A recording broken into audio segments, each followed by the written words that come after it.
Tula ng isang kuripot. Ako ay isang kuripot. Ako ay hindi madamot. Sa paggastos ako ay natatakot dahil pera ko ay hindi pinupulot. Kuripot ako at ipinagmamalaki ko na hindi ako umaasa kahit kanino. Okay lang kung magkuripot man ako dahil pera ko naman ang sinisinop ko.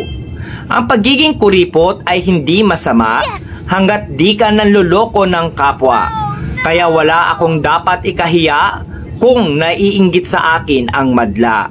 Kuripot man ako sa inyong paningin, kinabukasan ko ang aking iisipin.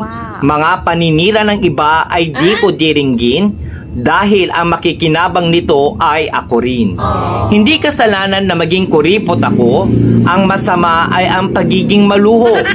Huwag magpasikat kung hindi naman totoo, lalo nang kung sa utang nang galing ito. Ako ay kuripot magpakailanman, pera ko ay aking papahalagahan upang may magamit sa kinabukasan at hindi na ako kailangang mangutang.